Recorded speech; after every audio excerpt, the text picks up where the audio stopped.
Squad of gods. We're live. What's going on, people? Hopefully the people on Instagram can hear us. We're live on YouTube, so check it out. And yeah, I'm joined by a good, solid group of individuals today, and hopefully we can get into some shit. What's up, guys? How y'all doing today? What up? Good. Can we start with Gabe? You can let people know where they can find your stuff before we start diving into it, and just start. We'll go down the line. We'll do Gabe, Mark, and then we'll do Roman, and we'll do Dan last. Right on. So yes, my name's Gabe. I got a YouTube channel, Slick Dissident. Been at it for almost a year now, and I also frequent a couple other corners of the web.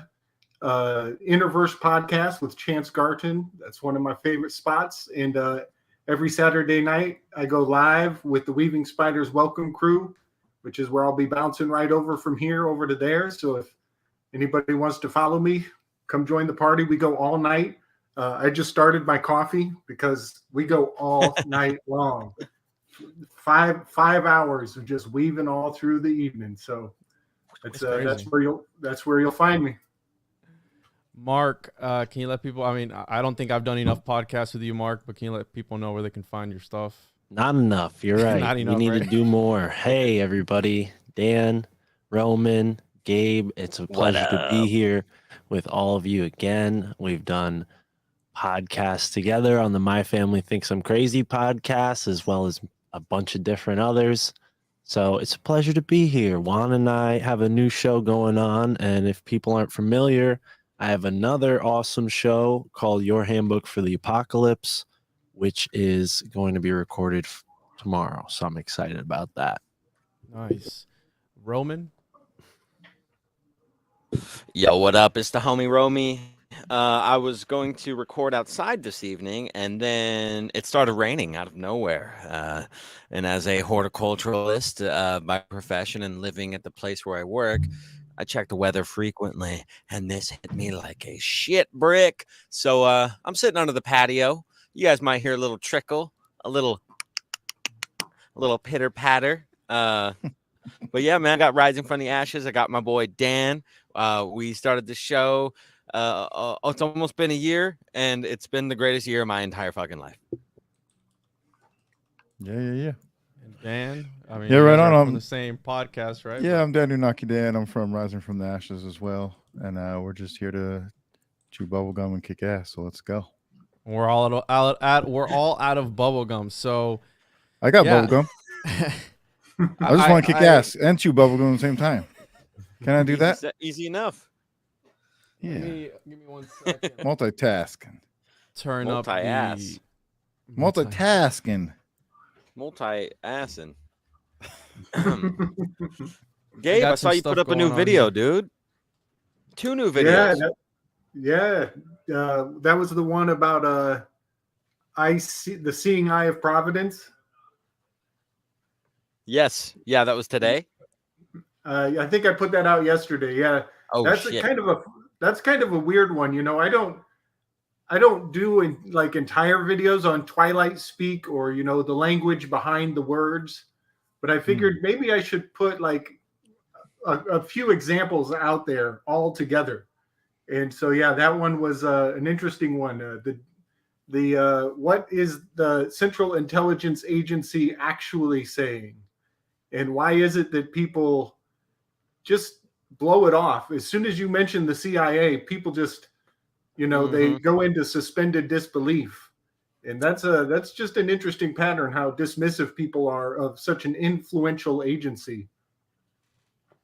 Yeah, it's how well that it's been deeply like kind of scrubbed from the collective unconscious, and it's been very, very, very, very meticulously done, in my opinion. Yeah, man. Yeah. And I see you guys, we all know that seeing eye of providence, right? I mean, it's like the staple of conspiracy culture. Well, back in the that movie Matrix, and I think it was the third one. I forget. I don't pay much attention, but I think it's the third one where Morpheus, his ship gets blown up. Yep. You guys remember that scene? Have people seen the third one? The Nebuchadnezzar, right? The Nebuchadnezzar gets blown up. Nebuchadnezzar gets blown up, and Morpheus has this real somber line where he like his whole world is, you know, coming tumbling down before his eyes, and he's watching his baby burn, and he says, "I do not see coincidence. I see providence." Really? And that line has always stuck out to me because I don't see coincidence. I kind of relate, and I see everything as an opportunity to learn. You know what I mean? It's a great line, but he's got that word providence in there, and he's got the I see and providence. So I take that line and I start breaking it down on another level in my last video. So yeah, that was a fun one. What'd you figure out about providence? I'm curious. Well, you can't drop these nuggets, Gabe, and Okay. not I go think into this could really build on the whole conversation right here. I think, yeah. Right on. Well, I think that so the initials CIA visually, that is the all-seeing eye of providence. It's the seeing eye, and the A is the pyramid. Whoa. So CIA is pointing to the all-seeing eye of providence. And for Morpheus to drop that line where he says, "I see providence," well, some very interesting things come out of that phrase. You got a C and you got a Ovid hiding in the word providence. Providence. They're deep. The damn occult always throws Ovid in there. I mean, fuck. I broke down the word COVID, and it stems from the poet Ovid. He's entangled. That's crazy. Yep. Yeah. And so I went and I started studying some Ovid. And you get your head wrapped around Ovid, and you realize like that the concept of Hegelian dialectic, it predates Hegel by hundreds of years. I mean, who knows what the actual timeline is, but it goes back to Ovid. Ovid was working some Hegelian mojo on the collective back in his days.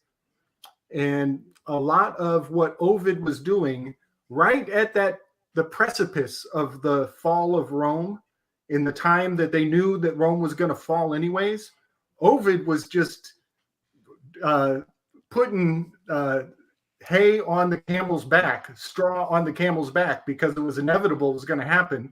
And he was just kind of writing on the inevitability of the fall of Rome with his writing. And so he put out these 3 works.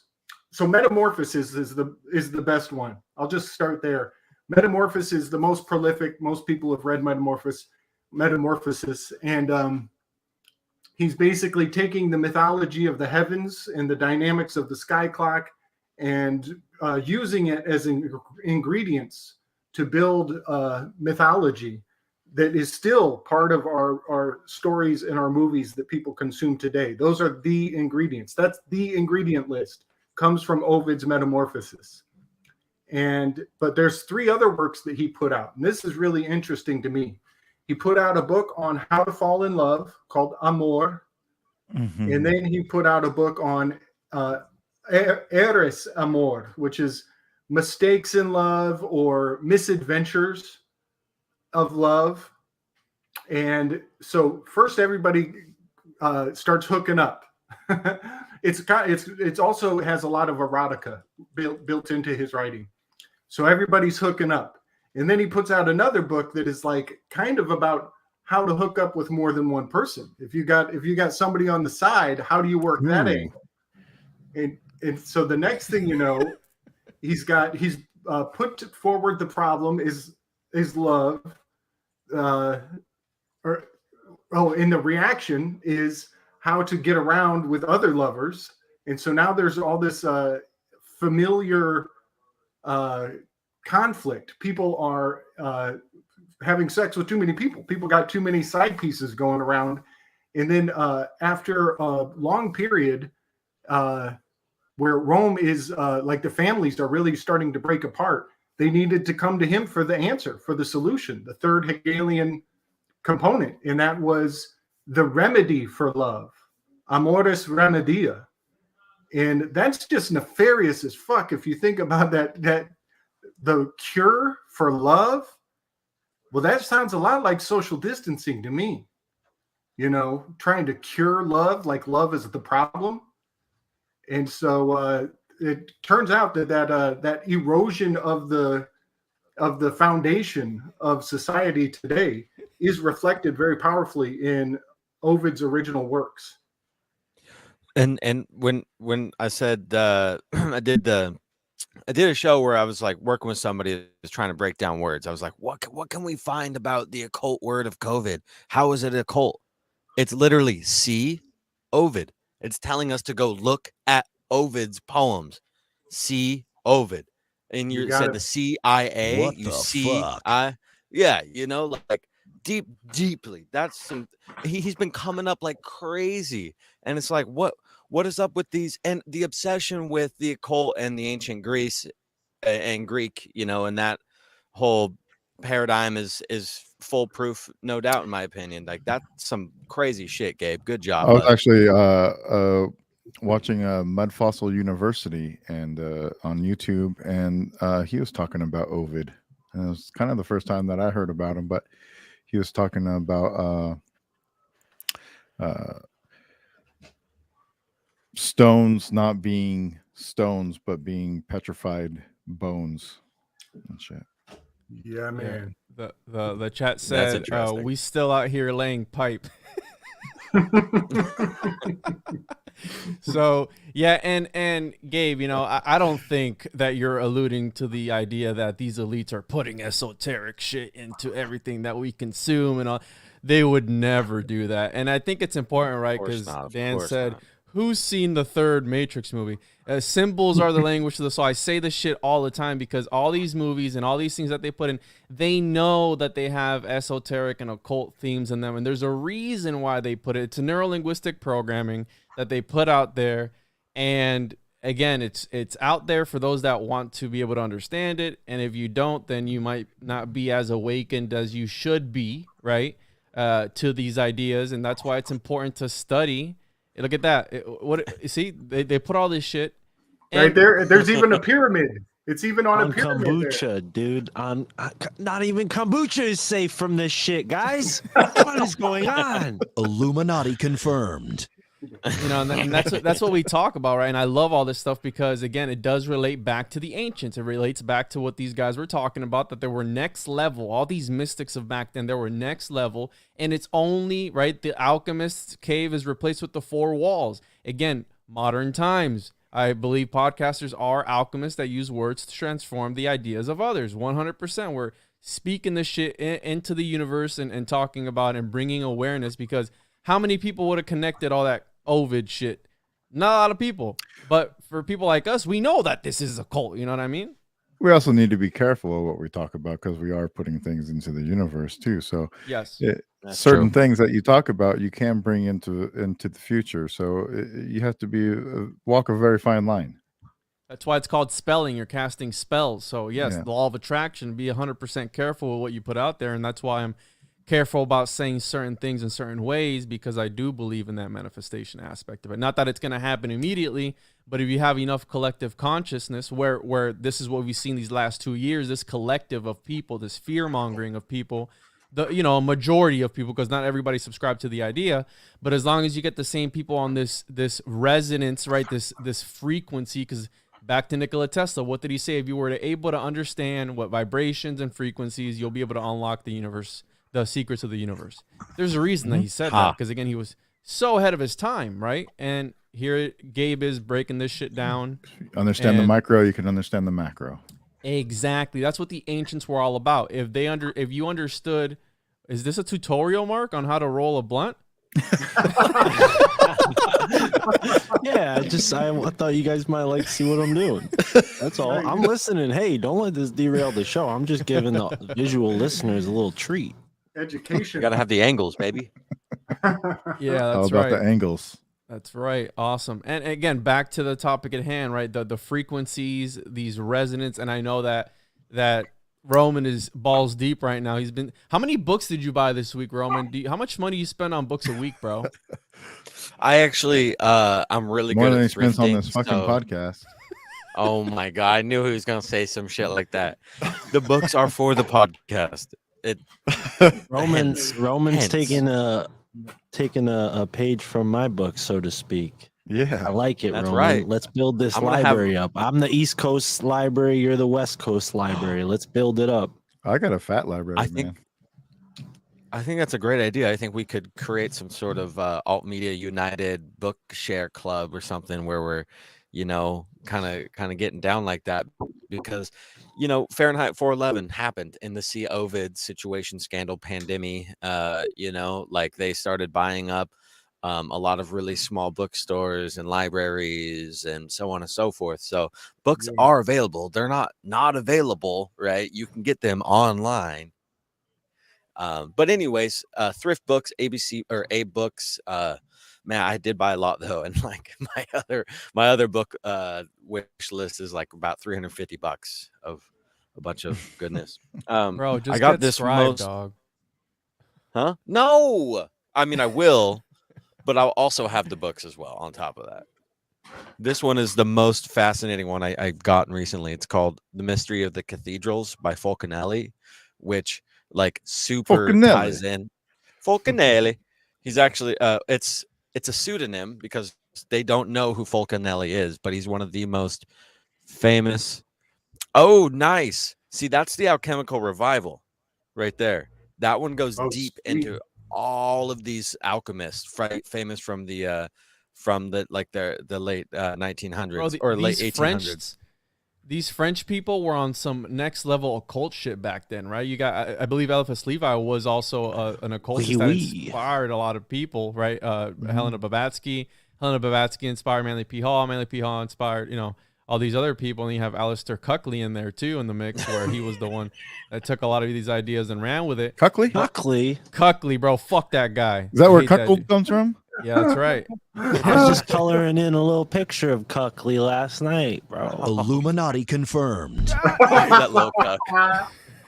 Yeah, bro. Thomas from Paranoid American hooked me up with a coloring book. Shout out to Thomas from Paranoid American. But yeah, these guys back then, right? These mystics were on some next level shit. And that Fulcanelli guy, you said it is a pseudonym. It's like I believe it was like related to the volcano god or something like that. I briefly looked over it.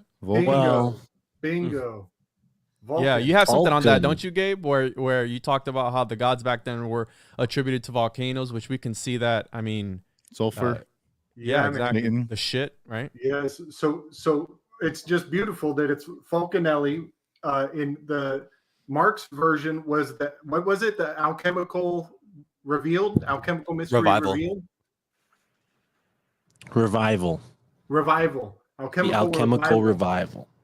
Okay, so this is beautiful. So Sigmund Freud, who was a Jew, had a theory, and ever since I've begun to entertain this theory, just gems from the ages are washing over me with my perspective, with this perspective. He believed that the God of the ancient Hebrews, back then, not today, but back then, he believes that the ancient God Yahweh was a volcano, that Mount Sinai was a volcano, and that the Jews were worshiping Vulcan, who is the god of many names. He's also Arjun, he's also Hephaestus. It depends on what culture you go to, you'll get these different names. But Freud put that forward in some controversial work. He was decoding Moses, essentially. And ever since I took on that perspective, a lot of things start to make sense. And so Arjun or Vulcan would be the god of alchemy, because the metalsmith, the one who works the forge, would have to be a master of all the elements. And so this is really beautiful. And it probably, there are probably people who still see that through that perspective today. Some masters on some high levels. And so once you start thinking about that, the implications are vast and broad. But I'll just say this, for one example, when Adam and Eve get cast out of the garden, God turns to his littler gods, the angels, and Elohim. the Elohim, and he says, make for me the sword of fire, the sword of flame. Well, the Elohim he would be talking to would be the divine metallurgist. He would be talking to Vulcan or Hephaestus. Enki. Yeah. Yeah, man. And it's so profound to start putting these cross-cultural characters in their place in other cultures' stories. And we start to see there's elemental congruity. And when you start wrapping your head around that even in other cultures, these gods and deities, you just got to know their many names, and then you realize they're telling the same story. Mark, Nice. the chat's asking, what strain are you smoking, bro? What's on the menu for today? Falconelli. I deal in the underground market, so we don't have brands on the baggies. It comes in a ShopRite baggie, and it tastes good and it smells really good. So we got what we got, right? That's what your dealer tells you. yeah, That's what mine tells me here in Florida. He's like, bro, you think this is a dispensary? We got what we got, bro. It's weed. That's it. No, but this is good stuff. Sometimes I get stuck with some stuff I don't like, but this tastes good. So it's good. Nice. It's kind bud. Nice. What I love about Gabe is when Gabe says that's beautiful, he's about to drop some fucking fire. Right, when he goes, oh, that's you set it up. That sounds. He's about to drop the fucking hammer, and it's interesting that you bring up blacksmiths because I wanted to touch a little bit on the music of the spheres. Being on the whole frequency and right. Plato talked about how the art spoke to man on a deeper level. Right, when we hear a song like the other night, bro, I got high as fuck and I was jamming out and I sent Roman a song. I was like, bro, this shit smacks so hard because I was in like this psychedelic like trance, and I was just listening to different music like old hip hop and lyrical stuff, and I was like, man, this shit just slaps. So we know that music affects us on a deeper sense, right? Changes the way we feel about things, right? Depending on what you're listening to, depending on what arts you're watching, which again has to do with the narrative of this whole Ovid thing, where they were restricting us from being able to do what we wanted when we wanted,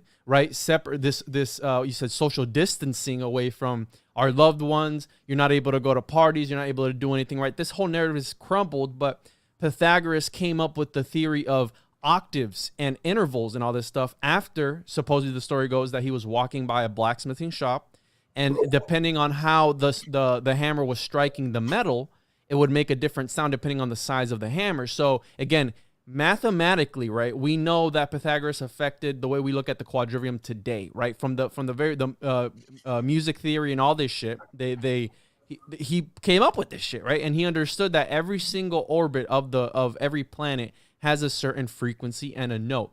Now, again, we know this is science today, right? He was probably a conspiracy theorist back then to these people, like, oh well, the planets revolve around the Earth. No, not really. We know that you were ruled a heretic if you came up with different ideas. How if you were ruled a heretic today, right? Conspiracy theorists, which was dubbed by who? The CIA, right? The Eye of Providence. They come out and pyramid. The pyramid, right? Again, it goes back to the Eye of Horus, which again it can be whatever you want. It could be the butthole or whatever, right? The brown note, the brown eye, and all this shit. So again, he came up with this idea after walking by this blacksmith shop, and he was hearing all this stuff, and then he understood that, right, similar to René Descartes with his the Cartesian mechanistic theory of the universe, that everything is like this gears that are just rubbing up against each other. And we know that if things move, they need to make some sort of sound. And you can relate this to, again, Saturn, perhaps, through the use of cymatics with its rings, Hermetics. setting off this frequency in order to suppress the human consciousness, in order to keep us in this false prison, if you will, right? And interestingly enough, we also have here Johannes Kepler, which believed also in, he came up with this model of the universe. And understand that these ancients, their whole thing, especially René Descartes, Plato, right? You have the Platonic forms. They were all about being able to transform their ideas into Platonic solids, okay? That's what they were obsessed with, hence why we have the Cartesian coordinate system, okay, which came to him in a dream, perhaps through divine intervention, right? The Code of Hammurabi, the Ten Commandments, all these great ideas come through divine intervention.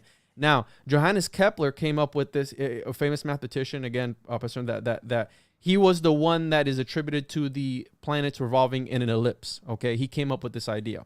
But his model of the universe was geometric forms within other geometric forms. So when you put a circle inside of a square, you know that the circle touches the corners of the square, right?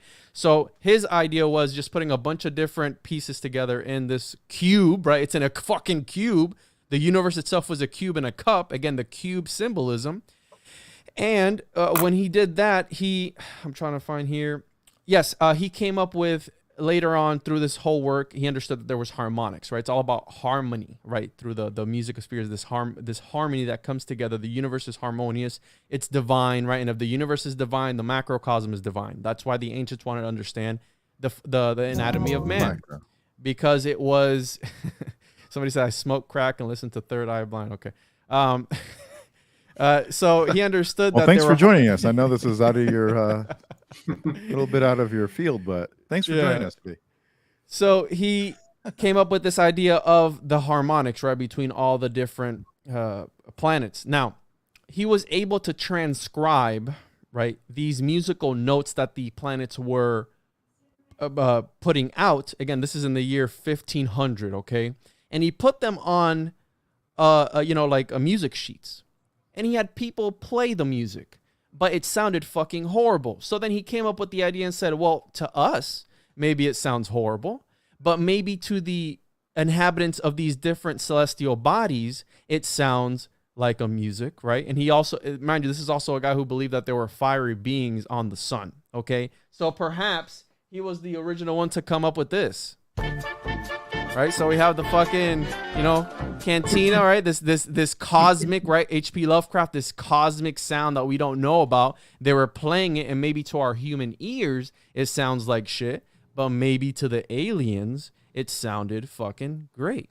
Sounds like he was just a bad musician looking for any excuse to justify the time he wasted. But yeah, I don't know. I mean, I've heard similar things said about like Elizabeth Fraser, like her music is so weird, her vocal, Chris Knowles talks all about this with the siren, right, where she's like possibly connecting with some kind of celestial consciousness, maybe even channeling some kind of celestial consciousness through this type of really weird, out there, high frequency type of singing. So I don't think that's altogether strange or unheard of, but yeah, I don't know. I mean, the music of the spheres, I never heard it like that.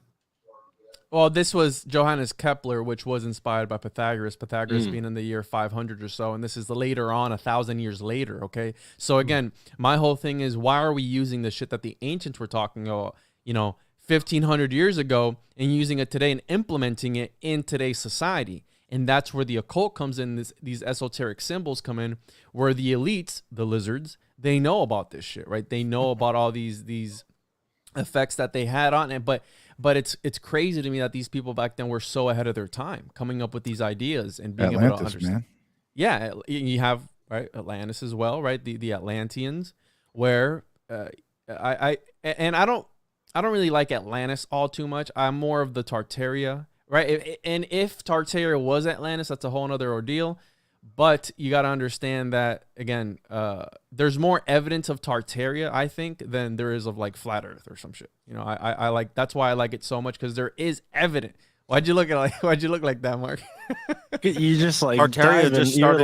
You're like zigging and zagging. You're like, yeah, I like Atlantis, but I don't believe in it as much as Tartaria. But Tartaria has way more proof than like something like flat Earth. It's like, oh wow, way to just really piss off a select group of listeners. But no, I agree with what you're saying. It's more tangible. But I would argue that Atlantis has equal tangible evidence. I mean, you talk about the Bimini roads, you talk about all this weird stuff going on in the Caribbean and Sahara, it's I would make the It's case that if anything, the two existed either in conjunction with one another, where like one preceded the other, or Yes. maybe they existed simultaneously. But I wouldn't say that they were like it's one or the other. I think what's interesting about Tartaria is when you consider the fact that in the old world maps and in the old world mindset, there was a place far away in the northeast of Russia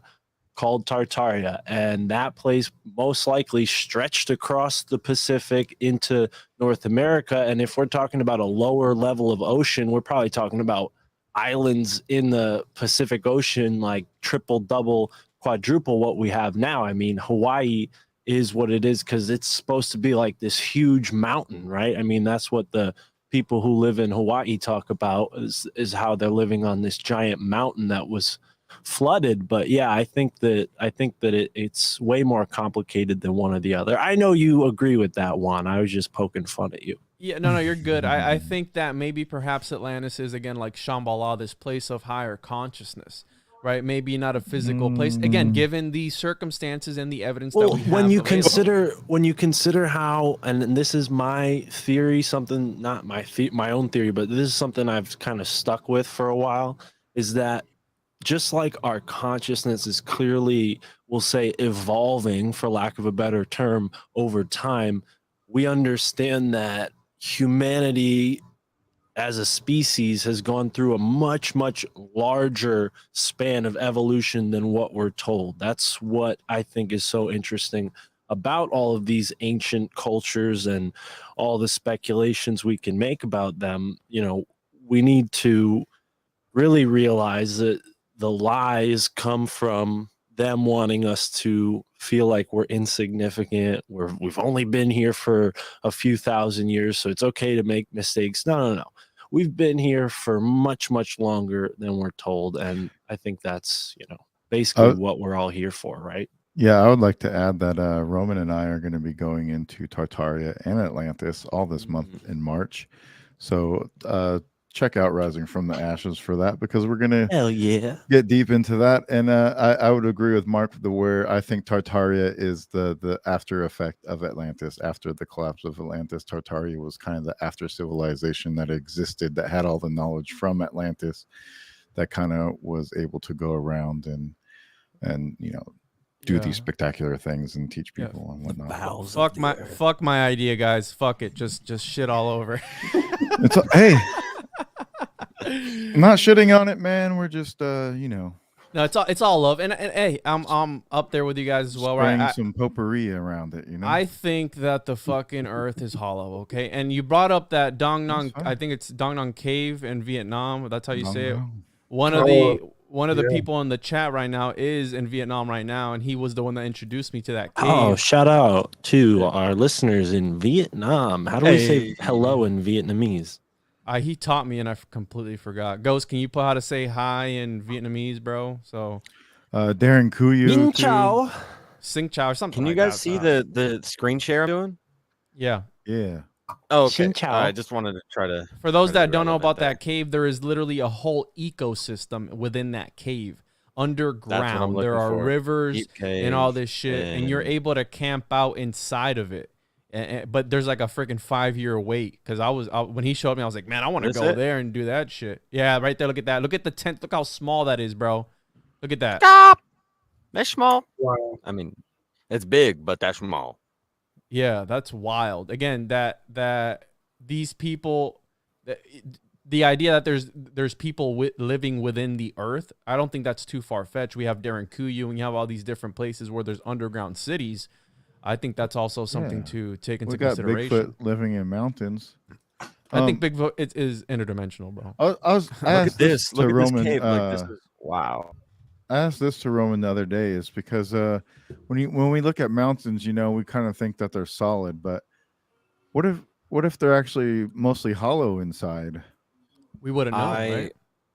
Well, no, so when I lived in Hawaii, we have Mauna Kea, right? And one thing that's really unfortunate about the islands is they're very military heavy, right? They have a lot of military bases all around the islands because it's a military strong point, right? So they actually have bunkers that go into the mountain of Mauna Kea, and I've seen them. And you ask the local Hawaiians there, and they know for a fact that Mauna Kea is hollow. They know, like, you talk to the island brothers, like the uncles, the Kanakas, you know what I'm saying? Like, they tell you that, like, we don't know if it's full of spam and rice. We don't know if it's full of some crazy alien tech, but it's fucking empty. And Mauna Kea is one of the biggest volcano mountains besides Everest. And Yeah. you know, and we look at the caves, we look at the Penny Royal, you know, and the earth is a celestial body. It lives, it grows, it breathes just like us. Just it is an exemplary an exemplar it's a perfect example of There you go. everything that is, you know. Oh goodness. So I got to point out, homie, the word Mauna Kea has the word Enoch in that word. Shit. What the fuck? All right, let's go in on that. Yeah, Gabe, you can't put the tip in, bro, and not give us more, dude. You know, that's why I brought you on here. And Right the on. way to say hi in Mon. Vietnamese is Sing Chao. Sing Chao is how you say it. There Sing you Chao. go. So That's what I said, bro. no, I think you said something else. I Whatever. said Anyway. Xin Chao. Mon would be moon too. Yeah. Moon K K-A Ka. Yeah. It's like spirit, yeah. Nice. Yeah, there's a lot of Enoch Yep. going around right now with the inoculations, Oof. right? Oh shit, yeah. Yeah, you got inoculations. You got adrenochrome. There's Enoch hiding in there, having to do with genetics, bloodlines. You know what I mean? But yeah, I see it. I got my radar out for that word because they float it in generally in nefarious places. You know, I consider both of those things very nefarious. Yeah, isn't there like two Enochs too? Isn't it seems like there's 3 two books. there's two of everybody though. Like there's two Enochs, there's two different Enochs in the Bible. Oh, yes. So it's almost like it's what it's telling you is there's a positive and negative to these different there's polarities to these different characters. The duality, right? We go back to Yeah, Enki and Enlil. exactly. And my buddy said that cave in Vietnam is closed because of the Ovid situation. It's been closed for 2 years now, which sucks. Oh, But it's good, man. right? Let the world and the earth take a break from all the bullshit that we give to it. And I think this is just, you know, the problem with the universe is there is a Problem with the universe? well, with everything, right? There is a level of balance, right? This natural order, if you will.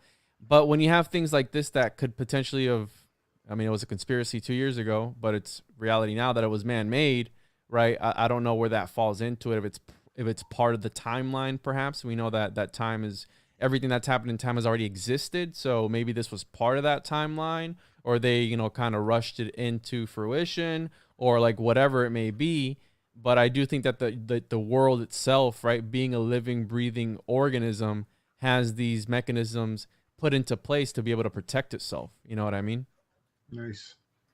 Yeah. Because Yeah, it's I mean, alive. I wouldn't see any other way. It wouldn't fit in like that. I think there's, you know, positive pull and negative pull from it all. It's like we can focus on the negative sides of things because it's being penetrated down on us, but we're also seeing the clear answers for, you know, the problems and Yeah. solutions right there. It's And like, okay, yeah, we can access this.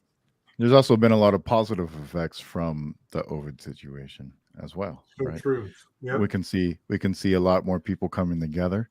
We can see a lot more people deciding that they need to start fending for themselves and be more independent and away from government, which is a positive aspect of my book. And so as long there are you know, negative effects too, but the people that seem to be aware of the effects that are going on are able to look at more positive things and go into that direction instead of going down in their frequency. So there's definitely a frequency change and just the human, and that could produce a evolutionary factor for us going forward. So sometimes great what's it called, like adversity. Yeah, it like makes everything grow bigger, Yeah. I was thinking about this today, that if there is, we don't even have a name for them. A lot of people will call them the Great White Brotherhood or whatever. The agents. That's racist, Gabe. Don't say that. I know. Brothers Yeah, of you can't say that. I know. We got to find a new name for them, but whatever the positive agents of of the mystery schools, whatever they are today, I like to think about the fact that they're not allowed to claim any credit. They're not allowed to put their name on it, because doing good is only doing good if you're doing it for good's sake. And so they have to stay anonymous. They have to stay removed. They can't be patting themselves on the back, because that takes away the power of the real magic. Yeah, thank you, good old Saint Nick. Somebody said white brothers. That's an oxymoron. That is Do good for good, goodness sake. Yeah. But that's what I was gonna say. You could shit. just say the brotherhood. Like French people don't say French toast; they just say toast. that's the whole thing with No, they say the brothers of Heliopolis. the Aryans, right? In Mohenjo-Daro, I believe it was. They said that was was it Mohenjo-Daro or somewhere else? One of the 12 vial vortices, where they said that there was this cosmic battle. Right, we see this in the Mahabharata and the Bhagavad Gita, where it was these two different factions, right? I think it was the Hungarians or some shit like that. The Mongols, I'm sorry, the Mongols and the Aryans, right? And the Aryans wanted to keep keep mining for gold, I believe it was, something like that. So they destroyed Mohenjo-Daro, and this is a place where there are the remains of these people that were there. Their skeletons had 50 times the radiation of any dead body anywhere. So again, was it nuclear weaponry that they were using back then, right? Because you have these epics where it's just right. You have Sodom and Gomorrah, where the pillars of fire, and they turn around, they got salt, right? And they turned around and they got pulverized pretty much. I mean, you know what I mean? That's only what. So again, these ancient religions, are they telling a story that actually happened with advanced alien races, or is it just, again, another narrative fallacy with just embellishments in there, Mm-hmm. Man, you talk about overkill. That's nuts. Yeah, I mean, but again, I love the idea of the Anunnaki and all this stuff. I love that. I want it to be true, but my whole thing, I always go back to the idea of why the fuck us? What is it about the human species that they want? And there's obviously different various ideas behind that and hypotheses, but if there's right, the Transformers are so powerful and they're all these beings that that they have all this advanced technology, why do they need man in order to do what they need to do? They could just wipe us out and do their thing. Spirit, it's breath, right? Machines don't breathe. Yeah. Nice. I think that also too, talking about resonance, right? Like we got to think about this Earth for the reason that or not the reason, but let's think about this Earth as a complete vibratory station, something that completely is working off of its own vibratory resonance relation with the rest of the cosmos, and in relation with its reality and its consciousness, right? And so the suppression that we've had of our consciousness and the suppression that we've had of our understanding of true magnetic physics, of how the Earth really works, and that's what these ancients were tapped into. The Atlantean Golden Age period, they were tapped into understanding how the Earth's electromagnetic grid worked. That's why they were able to build large structures, possibly even potentially they were larger and stronger, but also they could have harmoniously been picking up stones through a different type of technology. And if we had access to this type of technology on the peasant level that we're at, the serfdom level that we're at, well, we do, but I mean, like, not everybody is like they see a wire, they're like, that's where electricity lives, in the wire. It doesn't live outside of the wire because it's within the wire. If I touch the metal, I get shocked, I die. Electricity's scary. Well, what if our body was able to actually tap into that type of resonance, thank you, sir, then we have our body's technology. Our body is able to be used as tech. So that's the spirit, right? Is this technology. And so I mean, you know it when you close your eyes and you go inside of your consciousness and you go deep, deep, deep within the mind, and you're unable to have any bounds. There's no bounds, like nothing bounds you down. And so, like, what is it with humans? We are everything that we've ever needed. We are the answers to all of the problems, yet we are also a problem at the same time. And the problem is that we're not tapped into the resonance and the understanding of our ancient ancestors. Yeah, and it's crazy you mentioned that because, right, I've always thought about this, about how we're able to go anywhere we want in our own minds, right? Anywhere you want. You could fucking imagine yourself on the planet Pluto, right? And it's just like this cerebral psychedelic experience where you can imagine yourself there, and maybe perhaps some people through astral projection are able to actually do it. But again, this whole thing that we are, again, the humanism movement, and the reason that they've taken religion and used it for all these different things, right? Mostly the will to power, because that's what it's all about. It's this brokered experience so that they can be like, hey, well, who says that you're the king? Well, God said I'm the king. Okay, well, that's fine. You can do whatever you want and let us know how we're doing, right? But if it was just a man saying, hey, I want to be, I say I'm the king, well, who the fuck are you? You know what I mean? Like, so they use this whole divinity thing, this whole divine intervention thing in order to implement their laws. And this is how you get, right, the Holy Roman Empire and all this shit, and the Council of Nicaea and the canon and the non-canon, because, again, it's narratives that fit at the time. But the unfortunate thing is that people are brainwashed even till this day, and they follow these things to the T, which they will literally die for. And some religions even impose that if whoever's not with you, they're against you, so you need to eliminate the threat. And that's a very dangerous thing. Yeah. It's epigenetic mind control. It's like, it seems to be baked into a lot of the fabric of their being. I was digging in on something today that comes to bear here with the divine right to rule.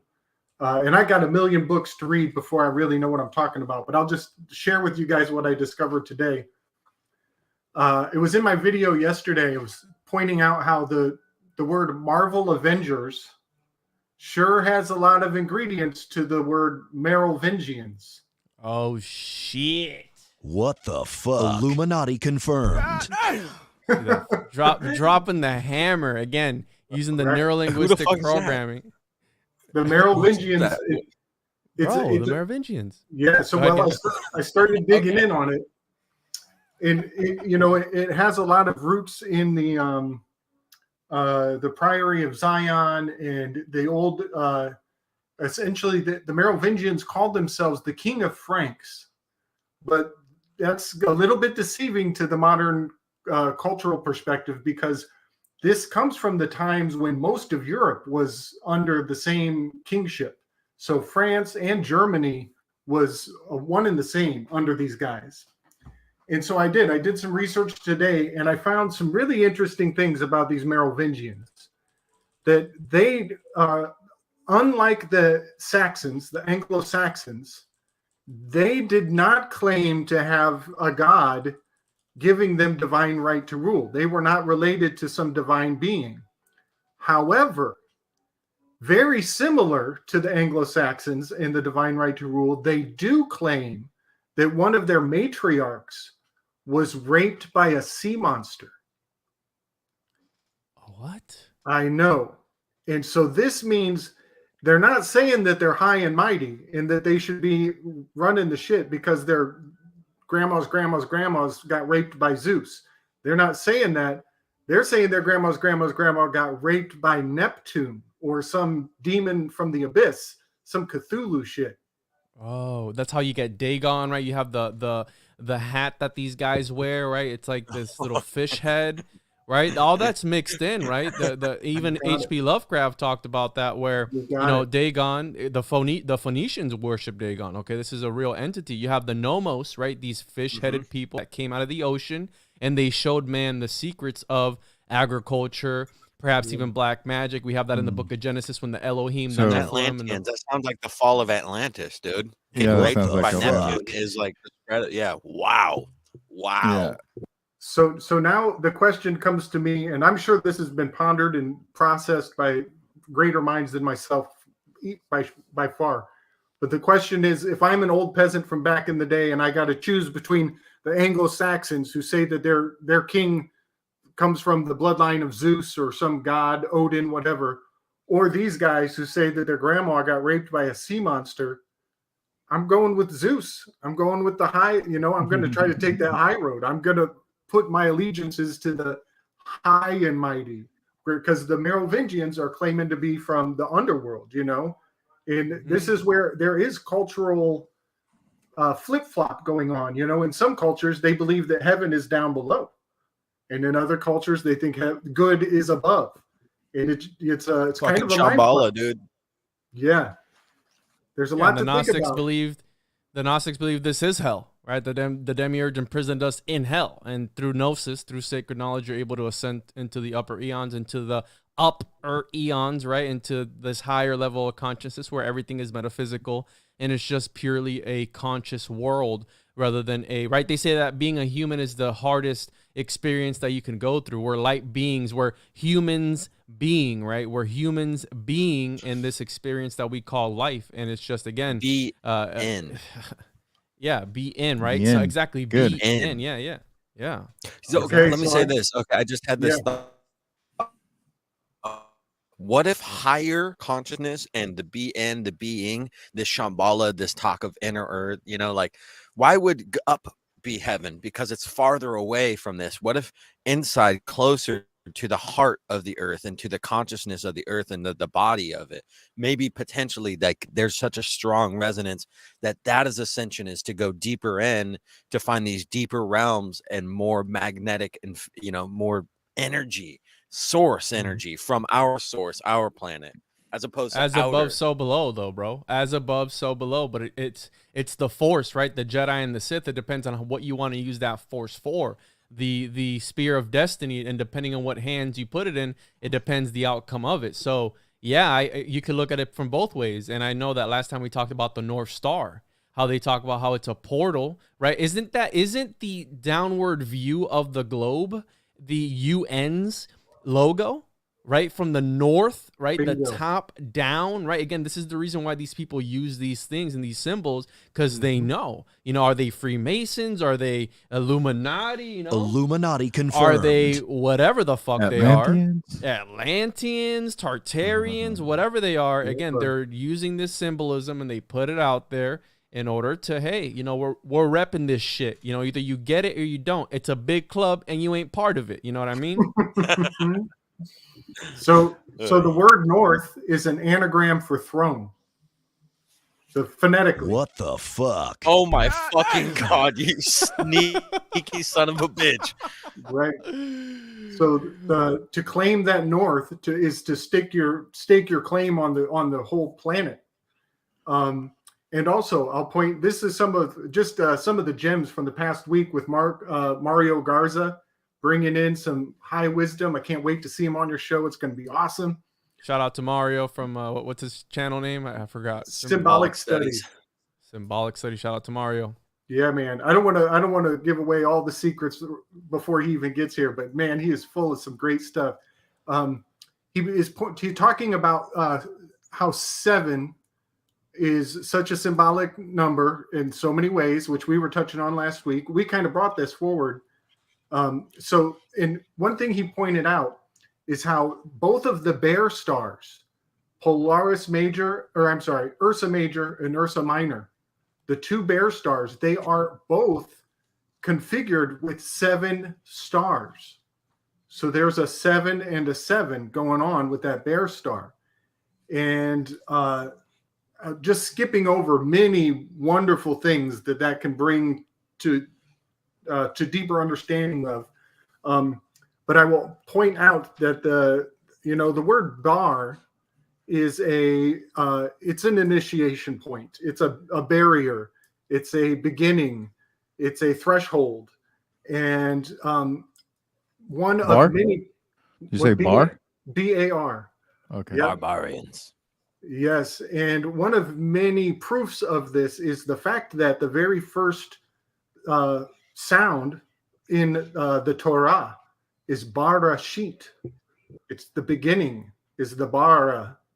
And I believe that the reason that the bear star in the Barashit is so essential to beginnings is because if you were a sailor or a ship captain, to get your bearings, to get your reckoning, your orientation of where you are on the world, you use the North Star because it never moves. That's fascinating. They say in Bach Saga that bar is your penis, your dick. So bar Yep. bar is your dick. It's the Beautiful. North Pole, man. So that's Your like the North Pole. creation Your of all throne pole. creation is because without the penis there is no creation. That's right. That's what the obelisk signified. The Yeah. phallic, right? The one part your throne that pole. wasn't found of Osiris. Check this out. This is coming out of the secret teachings of It's your all staff. ages.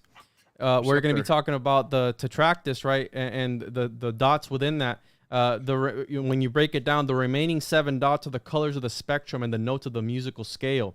The colors and the tones are active creative forces which, emanating from the first cause, established the universe. Then you have here in the mysteries, the 7 logi or creative lords are shown as streams of force issuing from the mouth of the Eternal One. This signifies the spectrum being extracted from the white light of the supreme deity. The 7 creators or fabricators of the inferior spheres were called, were called by the Jews of the Elohim. By the Egyptians, they're referred to as the builders, sometimes as the governors, and are depicted with great knives in their hands, which they carved the universe from its primordial substance. So again, this 7 symbolism goes back fucking deep, right? The 7 primes in the movie Transformers, the 7 gods that decree, the 7 Anunnaki gods, right? Again, you have the 7 sisters. the 7 sisters. Again, it goes back. And 7 when we're talking chakras. about the 7, there were 7 people in the chat, coincidentally. Nice. Seven notes in music. What the A, B, fuck? C, D, E, F, G, not including the sharps and flats. Excellent. Yeah, Yeah, man. so Yo, let me- symbols are everything, you know? Yeah.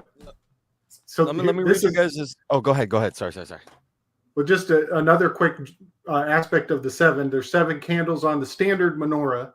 Mm-hmm. And Oof. granted, there are 9-candled menorahs. I don't know what that's all about. I'm not going to go down that rabbit hole. But 7 is your standard. 9. And and yes, and The so 9 is like the number before perfection. Yeah, it symbolizes man, the imperfect being, the Yeah. imperfect creature. The 9/12 of a circle is man, right? This wheel that can't bear its load. So Nice. again, it symbolizes imperfection because it falls short by a monad from, again, the 10 being the divine, right? excellent.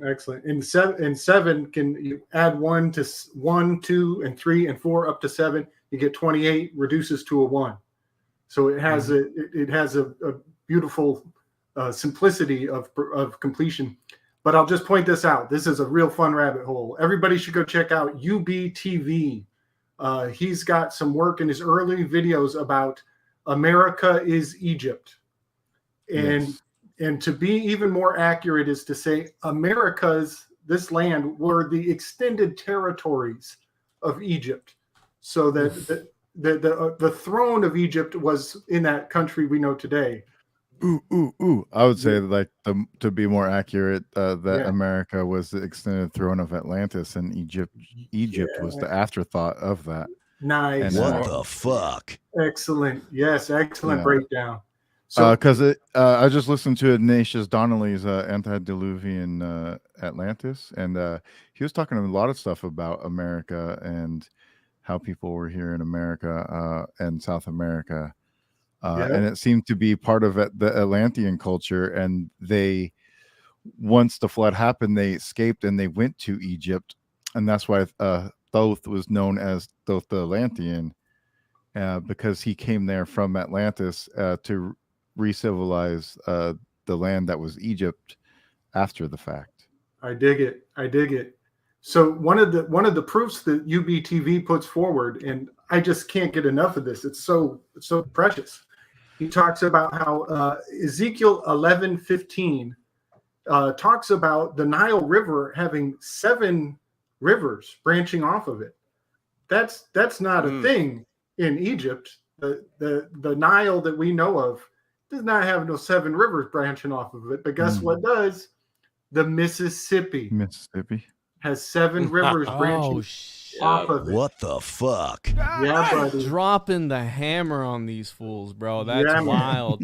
But So- oh, go ahead. I'm sorry. Keep going. So I heard they- something about the Mississippi flowing the other way too. Well, during Earth altering events, some big shit flips the script on the Mississippi. Yeah. So now you take the Mississippi River and you lay a menorah candle on top of it. Oh No. And Stop it turns it. out the menorah is the secret to the fact that the old Hebrews, we're talking the original OG Hebrews, those Black Yeah. Hebrews. we're keeping it real with that menorah. It holds that secret. And now go look at an aerial view onto your House of Representatives. And the rows of the seats makes the menorah. No. From an aerial view, you look down on the House of Representatives, the HOR, the House of Representatives, the Whore Babylon, of Babylon. the babbling House of Representatives, and you'll see that it makes the shape of a menorah. And those who are in the know are signaling to one another that this is the old land. This is the promised land. It's You talking about the actual building or the room? the room. I'm gonna pull it up right now. That's fucking wild, bro. Let me pull this up here real quick. Yeah, we've been digging into that and very curious on. Oh, look at that! Wow, this- yeah, is this totally it? looks like a menorah. That's nuts. Yep, That looks like that looks like a setup. That looks like there a, it is. a Boom. delicious That's the one. candy bar What covered in the sweet fuck? textures. What the fuck? Oh, is it What the the Congress and not the representatives? I'm not sure. I looked up. I'm sorry. I put. The I think it's how Congress. It was the other one you had. I think it's Congress. I gotta. Yeah, I've been here before. Yeah, that's a menorah, y'all, and that's also the Mississippi River, the Mississippi with the 7 rivers. Yeah, there's a lot of talk about the Fertile Crescent being in America, that the old world it was where the new world is, and that's why you have to put the front and the flip, that there is an old and new world, and this is old and this is new because of the people that came here.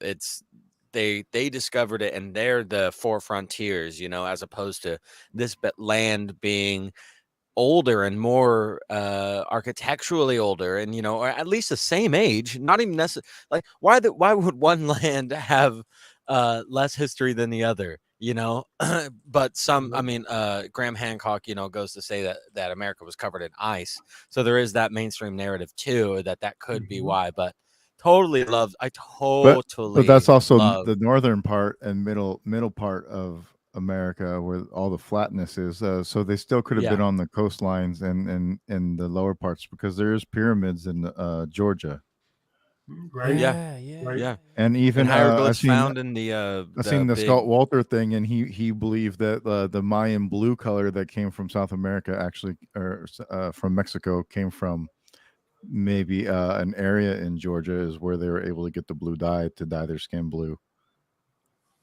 So that connects into that whole civilization as well. Is there's people there. There've been people there, and actually Mexico has more pyramids than anywhere else, and the biggest bigger pyramid ones in the world, and bigger ones than Egypt does.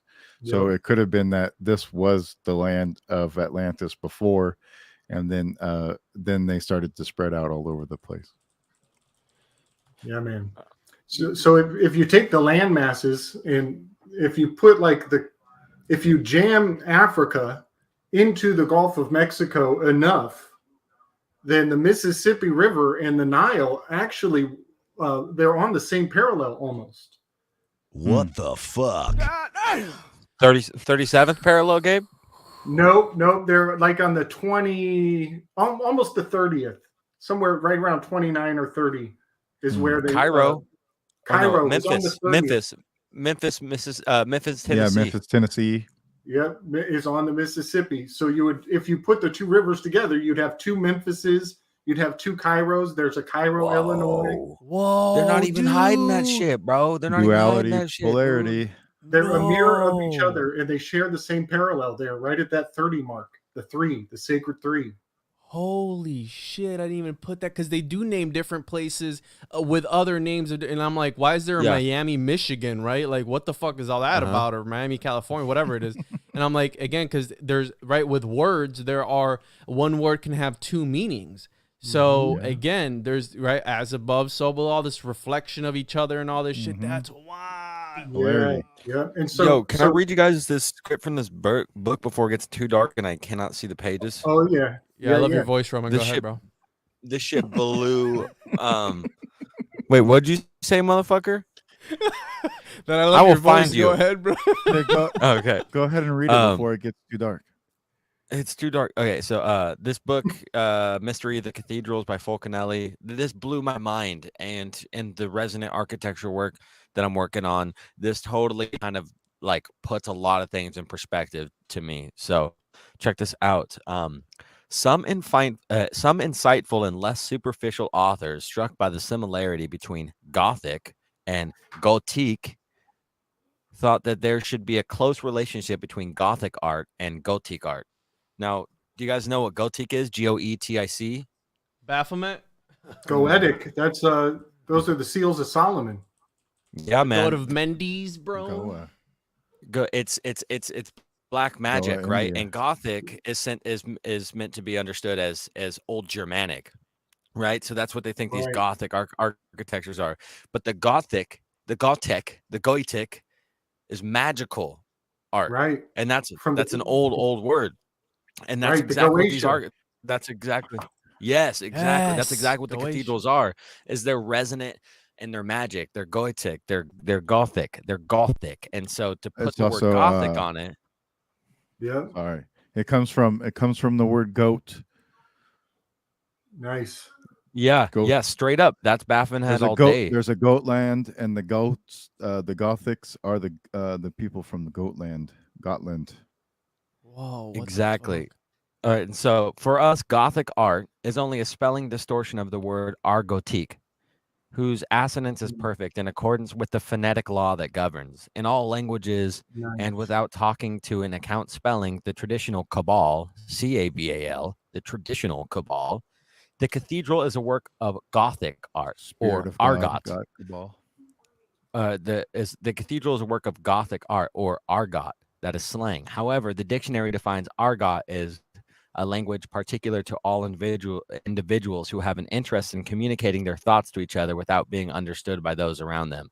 And argot is just one letter off from ergot, which is psychedelic from the Bible. So you have magic art in that, and you have Gothic and Gothique, which means the cathedrals are the last piece of architecture similar to the pyramids that we will have connected to the Earth's magnetic grid, and there being a plasma resonance similarity, something to ascension and the old world ways. I love it. What the fuck? I love it. Dropping the fucking hammer, Roman. Gaia acupuncture. Bro, that's so fucking crazy, man. That is crazy. That's, you know, when you start putting these pieces of the puzzle together, dude, it starts making so much fucking sense. Was it you, Gabe, that talked about right, Jesus came through on a donkey, and there's a crucified donkey? Was that you that I was talking to, or was that somebody else? No. Oh, but that's kind of cool too. Yeah, it's weird, bro. I don't know who the fuck was that. I don't even know who that was. Anyway, Jesus did what? So the interpretation of God coming in on a donkey, it was misinterpreted, right? He was writing it backwards. No, he was the donkey, like this chimera. Oh. And they're supposedly these crucifixes that have the head of a donkey, right? Again, Bapho-wet, this donkey faced goat. God. Yeah, the goat, right? I think exactly. I think that was you, me, and Zertis, or you, me, and Burns. I don't remember which one, but I think it was you and me, because I remember we were talking about that on an Illuminati Confirmed. Yeah, that's fucking wild, right? And that's why Illuminati Confirmed. That's why these rappers, they go, oh, that's the GOAT. You know what I mean? Like that rapper, that boxer or whatever, that's the GOAT. You know what I mean? Like what? The Godhead, the goat head. Greatest of all time. God comes from goat too. Not a coincidence. Yes, it does. Whoa. Not a coincidence. So I got like you said, like got and God. It's goth. It's God. Even Gaul. God. Yeah, Yep. all it's like the ghouls. The ghouls. Yeah. So I got something. I got some far out work on the goat. So according to Herodotus, the Egyptians venerated the goat, and they would never kill a goat. And anybody who's talking shit on the goat can go to hell. The goat and the ram. They venerated those animals, and they were not up for sacrifice. Dodge ram. There's a reason that's there, right? That's why they had Yep. the little beard that they had in Egypt was a symbol of the Billy Goat beard. You got it. Yes. Is it something to do with their ability to climb mountains? Is it like that? Like what's this fascination? Oh, Well, The heathens were in the mountaintops. yeah. Well, anybody who wanted to kill a goat was considered an exile, unclean, and they had to, and you wouldn't even associate with them. You couldn't do business with them. Then why do they fuck them, Gabe? Well, this is what's That's interesting. just being one. That's unanimous. Yes, it goes back to iconoclasm. Goats. And essentially, any culture who wants to say "fuck you" to the Egyptians is going to defile the goat publicly as a sign of, like, if you're in a gang, you take the other gang's sign and you flip it upside down. That's like saying "fuck your clique," right? So the Romans started to proliferate the sacrificing of goats, sacrificing of lambs, and making that the ideal sacrifice through their mythology and literature. And so here's where it gets crazy, y'all. If we came out of the soil of the extended territories of Egypt, if the Americas are the extended territories of Egypt, then if we participate in the sacrificing of goats, then theoretically we may be defiling the archonic forces that rule over this territory. God. And so Kobe Bryant is a cabra. Chad Aaron Bozeman, CAB, Chad Aaron Bozeman is a cabra. All of these goats, all these greatest of all times, when we sacrifice them, we're partaking in something that the archonic forces of this territory do not approve of.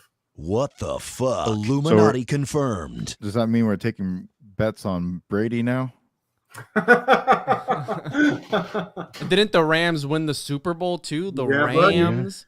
You got it. You know that the original scapegoat symbolism comes from the book of Genesis, where Azazel was the ruler of this sect of angels that was on the earth, and they would sacrifice one goat to Azazel, and then they would let another goat escape into the wild again to whoever's in the wild, to show the mercy of God in the world, right? Like to let it go. That's how you get the original term for scapegoat, because it's showing the mercy of God. And this goat, it goes out into the wild and does what the fuck it needs to do, and you know what I mean. It was yeah. Also, bull, and like the bull god, it comes from the word Baal, and so Baal and bull are synonymous with each other. And then you have the ram and Ra, and the lamb, which is Jesus, right? So, right. So you have, and so that's a cycle. So I was gonna say, and that's why we got that's why we got two balls. Eyeballs. The duality. We got two balls. Is that your New Testament? New Testament to Bible. So we got them balls, boy. Yeah. Got that sack, the sacred. I got the King James version.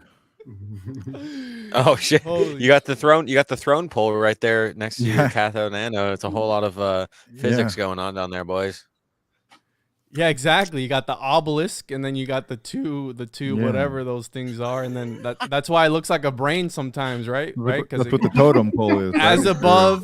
As above, so below. That's why pole. I say don't think with your head down there, because again, it's bad, right? The lower the gooch energy is lower vibrational, the lower chakra. Energy, sacral. That's why it trips me out if about the word you sacred can have too, your balls because be it's eyes and the sacred penis be a nose. But that's their lower vibration. That's what it's all about, right? And that's why they use these sex magic rituals, because they think at orgasm you're connected to the universe at one point. Energy.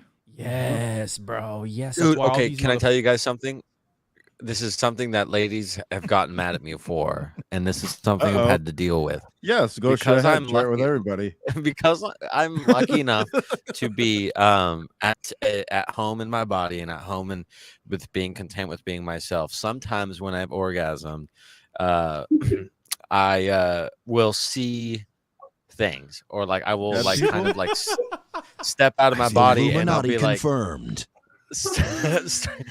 and then I will say like, oh my god, don't here, like close the door, get in there. Oh, they're trying to get me. I don't want to go. And then they'll be like, what the fuck were you saying? Like what are you saying? I'm like, I don't know. I just kind of like fucking like saw like a white light, and like I don't know.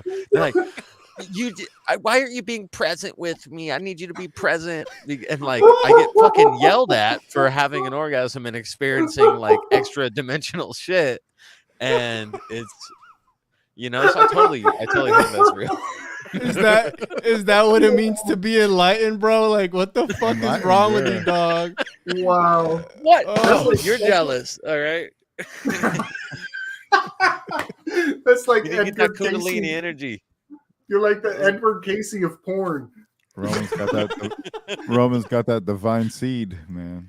That pussy was that good, bro. He's just thrown into another dimension where he's like, you know what, man? This is crazy. I saw the Elohim and shit up here. Is that Bapho-wet, bro? Close the door.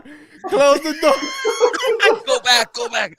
My right What leg the goes fuck? numb. I just fucking pass out. Oh goodness.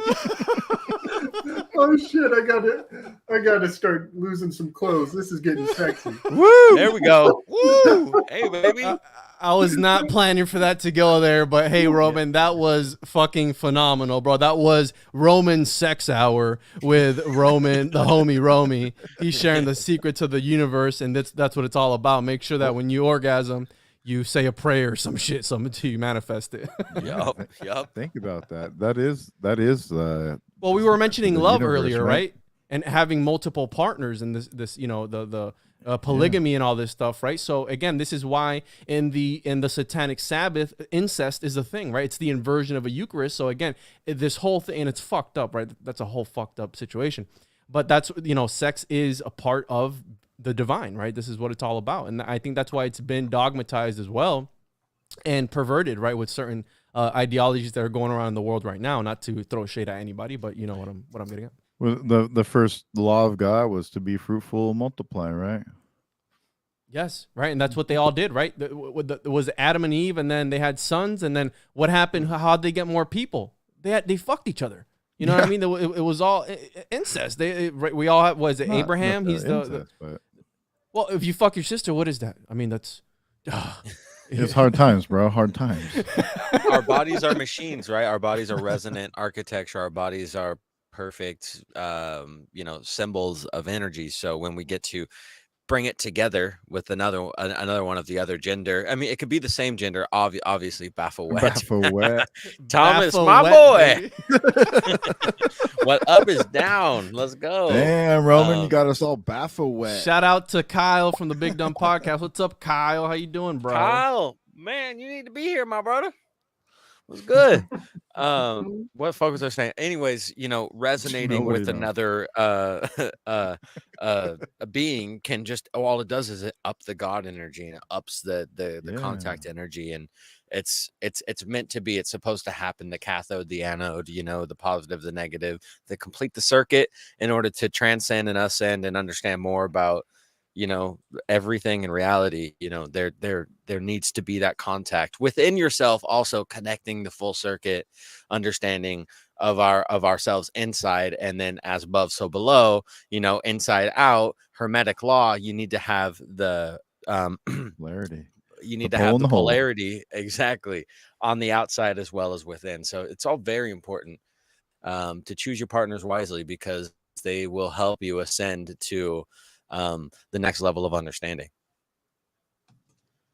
Yes, absolutely. That was beautifully said. Yeah, that was beautifully said. Where, again, I think that I'm not going to say what I was going to say, but yes, that's why the ancients knew what they knew and how to do it and all this stuff, right? Because that's what they were all about, right? Looking within this inward journey to understand that your human anatomy, right? Because what happens in the microcosm happens in the macrocosm. So all the secrets of the universe, you know, if time is truly linear or not, which I don't believe it is. I think everything has already happened, right? Alan Watts, the eternal now. If you're able to decipher these symbols within yourself, then you're able to decipher the secrets of the universe itself. And I think maybe even 1,000 years from now, we're going to still be doing the same shit and talking about and podcasting about the same thing. But then you have these figures in history, right, such as Elon Musk, that want to succumb to the AI, right? AI. Do you have anything on the AI, Gabe, that you can drop on us? Is there any symbolic meaning behind artificial intelligence and this entity that we don't know? These quantum physicists and these quantum people who are in charge of these quantum computers, they literally say that they reach into parallel dimensions in order to extract this information from other dimensions.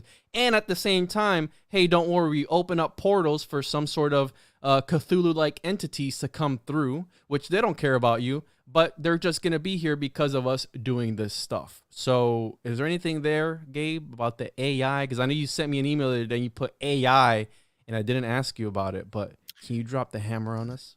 Yeah, man.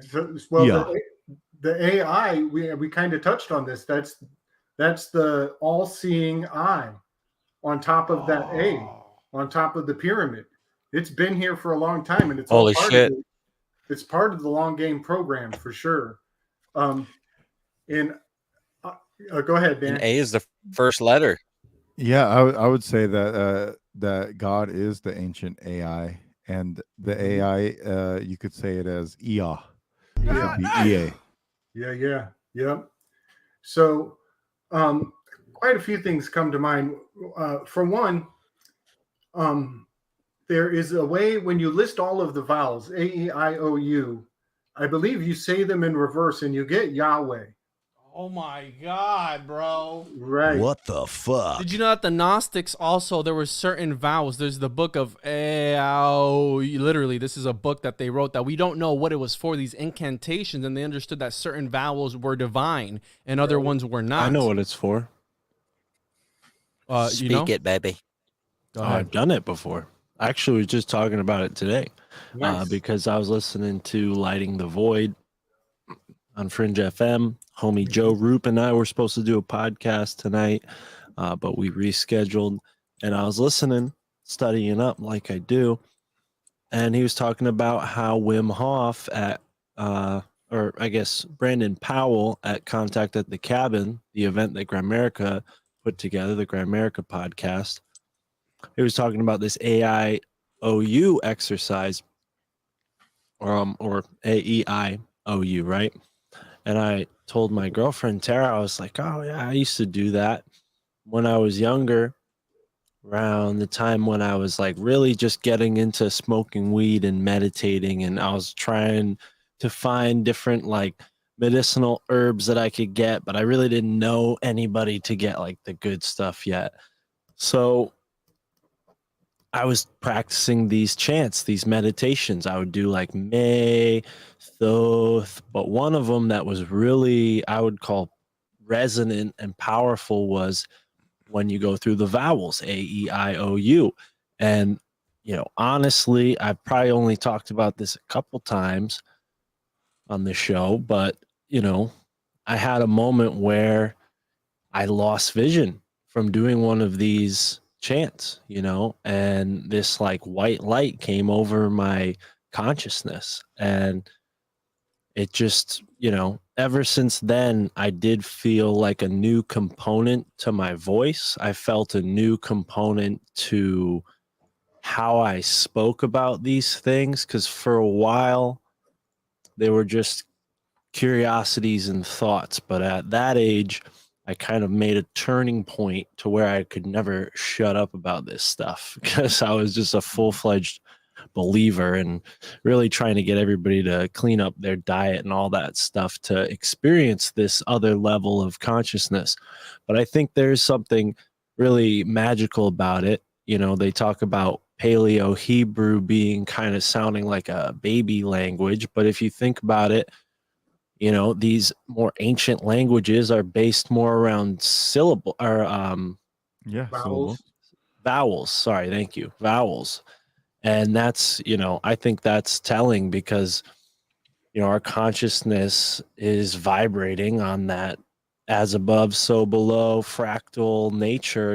Everything can be activated through your consciousness. And when you practice creating those tones that are so universal, my opinion is that it's like a key opening up certain portions of your energy body, your consciousness.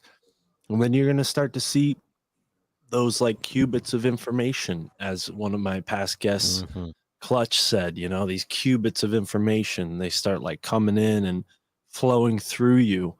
And pretty soon, you can't shut up about this stuff. And it wasn't really even that like, oh, I had some kind of obsession with talking about this stuff. It was that like I was energized by it. It was information, but it was also a feeling. And yeah, I think AEIOU is one of many chants or mantras that you can do to activate this part of your primordial subconscious.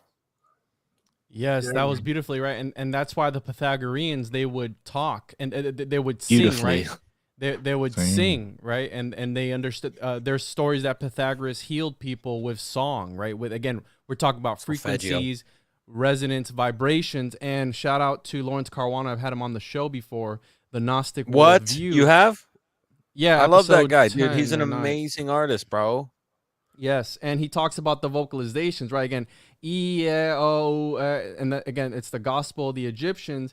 And again, certain vowels, depending on certain names, some are divine, others are, of lower vibrational things. And these are things of the Gnostics that we have, which we don't know about. Again, because language is an ancient thing that even then, right? Again, here they are, challenging different demons through the use of these vowels, Azazel, like all these different, vowels and letters Zeus. that we don't. Yeah, exactly. Zeus, Jesus in Spanish, Zeus. You have that whole thing there. Which again, these are things that we don't know about, that they left behind, these sigils and stuff like that. But he breaks it down, and he tries to decipher a little bit. So I encourage people to check him out. I've had him on the show, episode 9 or 10, Lawrence Caruana. And yeah, awesome guy. So I've been fascinated with the Gnostics for a very long time, and it's a subject that I dove down super, super, super deep, and I was able to, again, everything is connected, and I think these people were onto something because they understood that consciousness came first before everything else. So, right, the thought came first, and then you have the Trinity there, a thinking thought, and then the Christos, the Son, is the thought of itself thinking, or some shit like that. Thought. And again, you got exactly. So, and you spoke of Thoth earlier. You guys know that Moses, right, studied with the Egyptians, and he said also to be Thoth, right, Thoth, where there's depictions of Moses with horns. Have you guys seen the horned Moses? Yeah, the god that they think, the Egyptian god that they think that Moses was around during was Tutmosis or Thoth. What is that, Mark? Yes. Can you pull it up on your reader? Yeah, it's hard to do. I'm sorry, it's like mirrored or something. Hold on. Osmosis, Thoth Moses. Yeah. Tutmosis. No, it's a chant. Oh shit! Hold on. There he is. Chant it for us, my brother. See that? THOH. Oh shit! Coming out of the mouth there. That's a chant to open up your third eye. It goes like this. So like that, but very extended. You have to like really you have to practice like putting your tongue between your teeth, like and making that TH noise, and then from there you do like a O and then back to the TH. But yeah, that's one of many chants that I was trying out when I was younger. But it recommends in this book that I have here that you only do this a select amount of times, and then once you feel the shift, whatever it is, they recommend like not doing it for a while after. Like it's not something you do daily. Yeah, it's like magically charged. And there's a question in the chat. What do you think about channeling these quote unquote gods, the people that say they get messages from their spirit guides like Isis, Ra, etc.? And that's from Alicia Garcia. What's up, Alicia? I would say, Alicia, that you need to be spiritually clean and pure. just like when you do this energy work, you need to cleanse yourself of the negative spirits and shit before you attempt to connect to any type of God, because you don't know what type of energy you're going to be connecting to if it's on the other side and whatnot. So make sure that you're pure and clean, and that you have, like, this isn't your first time ever meditating or trying to connect to something. This should be a practice before you try to attempt to get to these levels. Yeah, Because there's you could definitely bring through something that you don't want. I think that's kind of how sometimes people get spiritually possessed and things, is because they're making contact with things that they're unaware of. And so that's there's a shield my and it opinion wears on that. down, right? That shield wears down, right? This aura around us that wears down when people are trying to do people think the Ouija board is cool and all this shit, but you're actually opening up yourself to be some sort of puppet for these higher entities. Yeah. Yeah. And if you Yeah. don't know what you're doing, you're gonna fuck yourself over. The positions of your hands, the positions, like certain angles, everything's very important and meticulous. And it's is like, and Dan said, it's important to like try to like debrief with yourself as much as possible in certain situations. But then again, you can have encounters with higher beings and it be absolute downloads and absolute great things. It can be absolutely positive. But yeah, you gotta be careful, especially if you're in a like a magnetically hot spot. If you're around like a bunch of Wi-Fi routers and like all this stuff, like you can get straight frequencies beamed into your auric field, and we live in a crazy time for that type of frequency attack. Yeah. Gabe, do you have something to add to that? Well, yeah. One thing is, it's easier to give advice than to take it, for sure. Lately, my past couple videos, I rewatched them, and I'm like, man, I got a filthy mouth. I gotta clean up my act a little. What the fuck? Dropping F-bombs way more than usual, and I'm like, what's going on in my inner landscape that this is telling me? So just to address her question there. To make a long answer short, for one, I believe that we have deities that we invoke in common parlance. We have the names of gods in our words. Our words are constructed. Saturn Day, Thursday, Thor's Day, Wednesday, Tuesday, Freya's Day, Friday. Again, it's all cultic and intermingled in there. Absolutely. And so this is where the concept of a whore of Babel kind of comes into like real interesting light, where just by speaking, we are dealing with entities and elements and forces that we don't even know. We're just going along with the dialogue, just to have logos with dialogue. And so if you wanted to, do something special, to make it special for a particular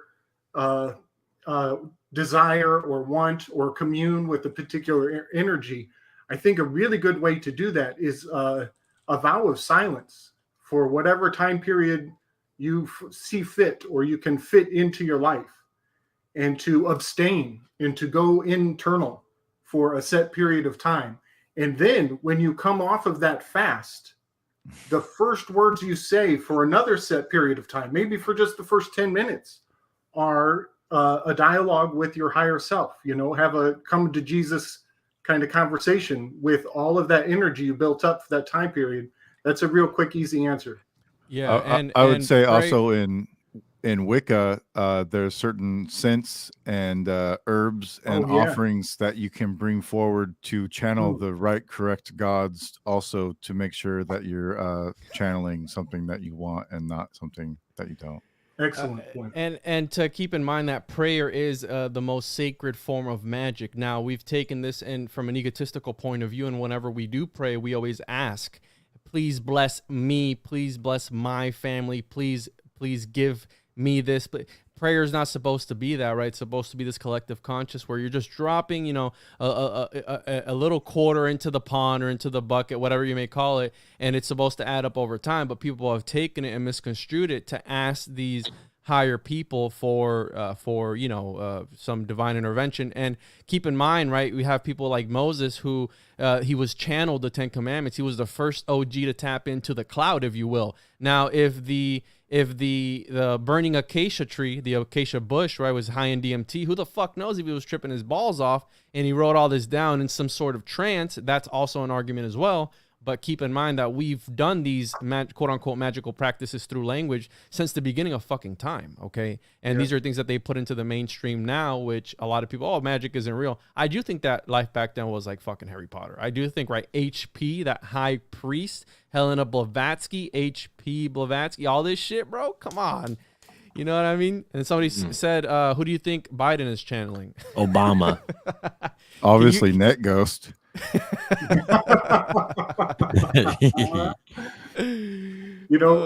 I Twilight decode Joe Biden's name to Obey Jin.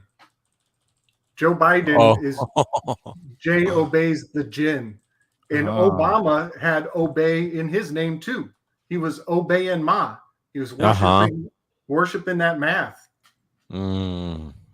The language of the universe, what the Pythagoreans were all about, right? This thing that we discovered, and everything goes back to, again, the mathematical problem. We're all numbers, right? The guy who invented binary code was talking about how thoughts affect the reality, right? Charles Babbage, the guy who invented the modern day computer, the father of the modern day computer, did it to prove the existence of God through technology. And not only that, but he also tried to do a blood ritual to try and summon the devil. Look that shit up. # know your history. Look it up. It's a real fucking thing. And when you talk about these things, you start, people's reality start to crumble underneath their feet, and they go, no, you fucking conspiracy theory. Fuck this podcast. And they just turn it right off. You know what I mean?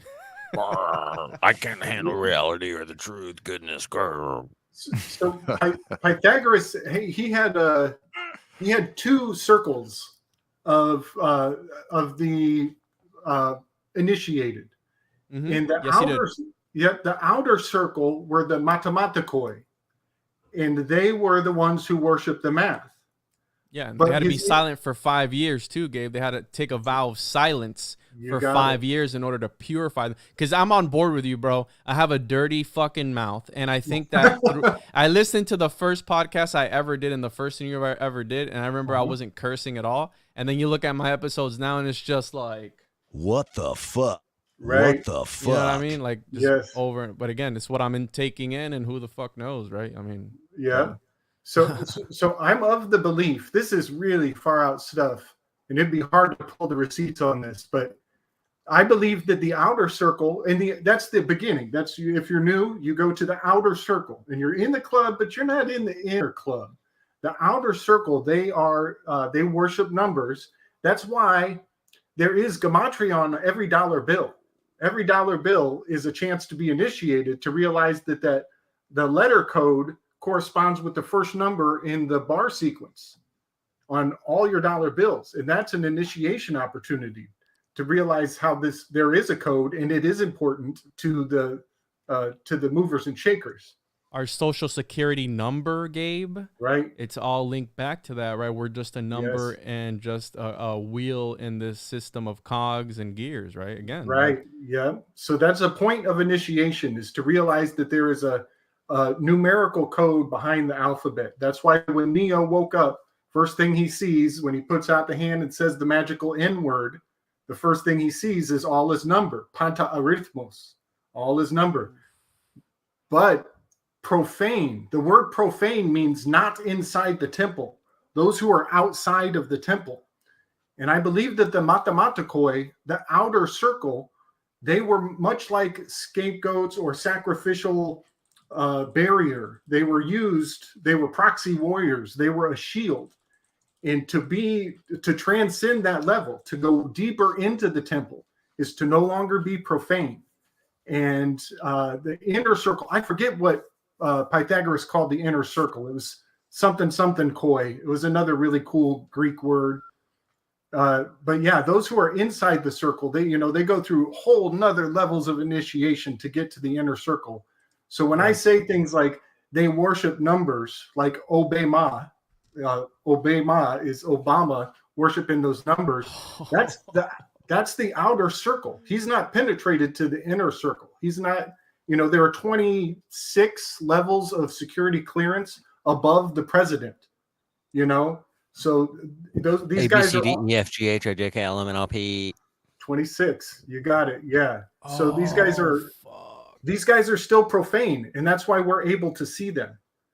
And now this is the part where I have a hard time bringing receipts, because I don't know where this is in the Bible, but somewhere deep down in the roots, probably in the Torah, it says that you should never number the people. To number the people, to do a census is diabolical, twisted. That's why they're so obsessed with it. They're like, Wow. you need to answer your fucking census right now, or else you're gonna get in trouble. You should, yep. And apparently, somewhere in the Old Testament, I forget the characters here, but somebody the did book of Numbers too. The book of Right. Numbers, right? Right. Yeah. So to number the people, actually, once upon a time, brought the wrath of God. He came down and struck lightning on those fools for numbering the people. So in law, very arcane Old Testament law, it actually said, okay, the only people that you can number to avoid the wrath of God is the priest class. You can number the priest class. And this is where I'm starting to think, now, wait a second. Are we, because they've numbered us by putting that Social Security on us, the birth certificate, which flip your birth certificate and look at the way the words are spelled. It's just like the Matrix. It's running up and down vertical. It's What just the like the fuck? Matrix on the back of your birth certificate. So they've numbered us.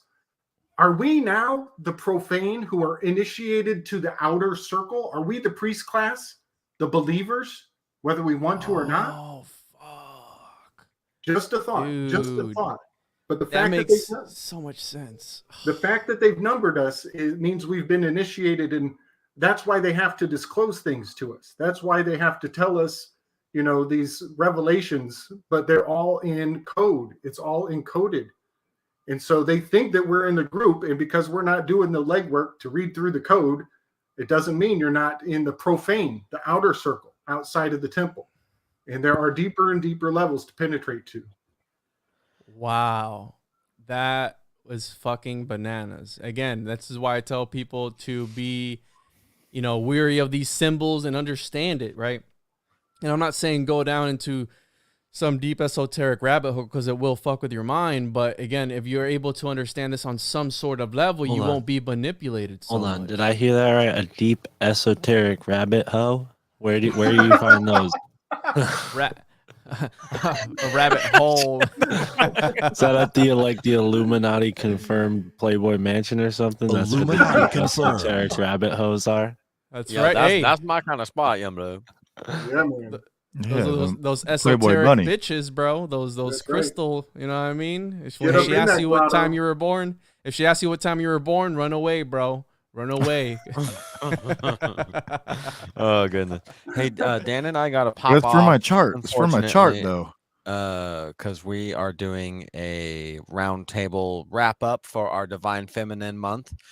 So Yeah, no, I it's cool. I'm gonna wrap it up now. We can't keep putting out these nuggets. We got to bring Gabe back on and save these things for another time. I think we blew some fucking minds today. I think this episode was so jam packed with just crazy information. This is a great group. Maybe we can do this something like this once a month or once every 2 months, whatever, and come together and just really put this fucking information out into the ether, out into the airwaves. And I think people are really going to enjoy this episode because, again, mind blown. And Illuminati confirmed. so yeah, I think we'll end it there, and I'll make sure to post everybody's information on the show notes for the podcast version of this, and I'll put it up as well on YouTube. And I want to thank you guys again for coming on, short notice type of thing. I kind of had this itch today to come on and be like, hey, I hate live streaming, but I want to do a live stream. I'm a little bit addicted to podcasting right now, so I wanted to come on, and I really appreciate. Go on Weaving Spider's Web, bro. That's right. yeah. That's right. Yeah. Catch Gabe on Weaving Spiders after that, because he's going to be on there for a little bit. And yeah, thank you so much, guys, for coming on. Thank everybody in the chat for participating. I think we had a good group of people, and I appreciate all of you. And remember, don't be a piece of shit. Love each other because we're in this together. And make sure to tune in next time for the sex show with Homie Romy. That's going to be the new series. We're going to be talking about esoteric sex magic.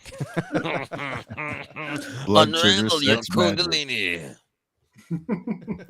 The feathered serpent, baby. Oh yeah. Oh, what's a feathered serpent? Is that like some type of sex act? No, it's your spinal column and the and pickle patch. It's the Abraxas double-edged sword coming at you. I'm like a prickly pear. slinging that cosmic dick. The demiurge here coming at you live. Baby. Oh. Seeing that big old demiurge dick. Well, everybody, have a good night. I had a fucking fantastic time. I love you all. And until next time, we'll catch you on the other side, you fuckers. Woo! Bye.